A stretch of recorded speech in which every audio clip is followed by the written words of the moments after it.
आतंकवाद मानवता का सबसे बड़ा शत्रु है। यह बात भारत पूरी दुनिया को समझाता रहा, लेकिन महाशक्तियां तब तक समझने को तैयार नहीं हुई जब तक दहशतगर्दों ने उन्हें नहीं दहलाया। 21वीं सदी की दहलीज पर मजहबी कट्टरता का सबसे खौफनाक अध्याय शुरू हुआ। भारत के अंदर दुश्मनों ने टेरर ग्रुप का नेटवर्क खड़ा कर दिया। वही आतंकी संगठन नरेंद्र मोदी के नाम खुली धमकियां देते थे।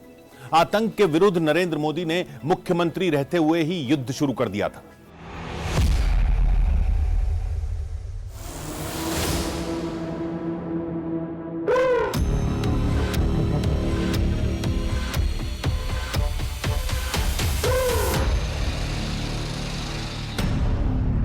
चौबीस दिसंबर 1999 कंधार हाईजैक कांड।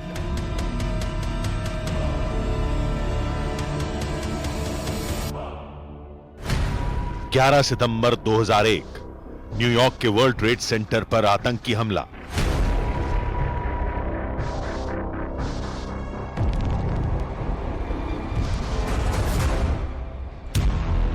तेरह दिसंबर 2001 दिल्ली में संसद पर आतंकी हमला।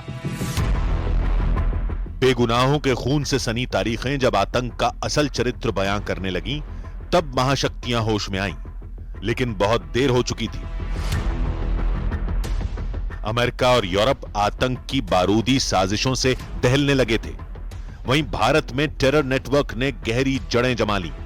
पाकिस्तान प्रायोजित आतंकी संगठनों ने भारत में कट्टर जिहादियों के गिरोह बना लिए थे, जिनका मकसद सांप्रदायिक हिंसा भड़काना था, खासकर गुजरात में दंगा भड़काना।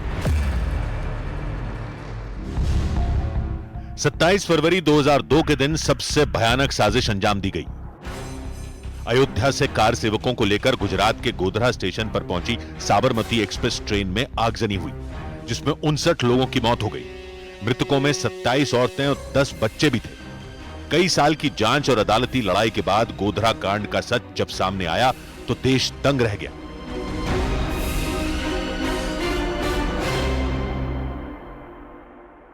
गोधरा कांड में कुल 94 आरोपी थे। 31 को कोर्ट ने दोषी पाया, 11 को फांसी की सजा दी गई, 20 को उम्र कैद। गोधरा केस में विशेष अदालत के जज की टिप्पणी सबसे अहम थी। जज पीआर पटेल ने फैसले में कहा कि 26 फरवरी 2002 की रात गोधरा के अमन गेस्ट हाउस में एक साजिश रची गई थी।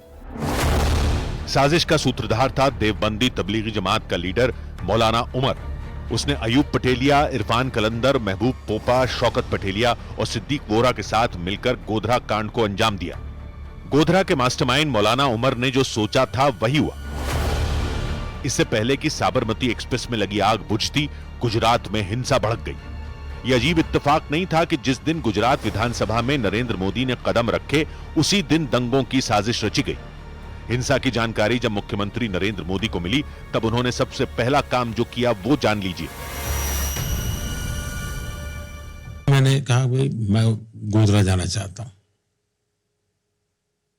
तो मैंने कहा यहां से बड़ौदा जाएंगे,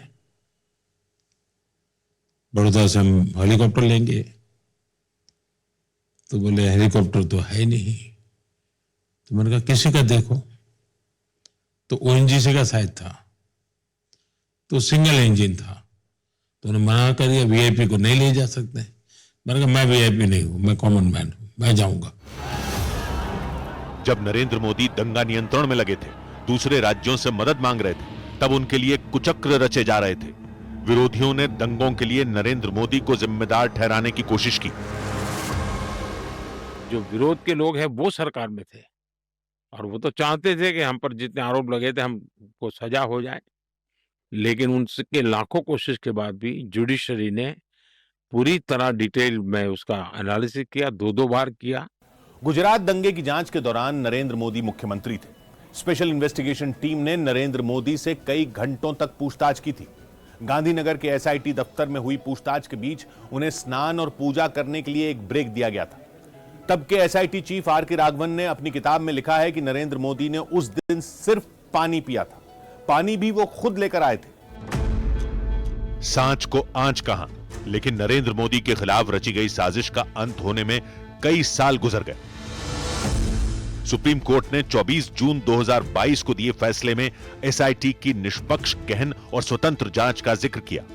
अदालत ने एसआईटी की 2012 की क्लोजर रिपोर्ट को वैध ठहराया। कोर्ट ने कहा कि नरेंद्र मोदी के खिलाफ याचिका राजनीतिक उद्देश्य से प्रेरित लगती है। अदालत ने यह भी कहा कि दंगों के तुरंत बाद कर्फ्यू, सेना की तैनाती और राहत शिविरों की स्थापना जैसे कदम नरेंद्र मोदी सरकार नहीं उठाए थे।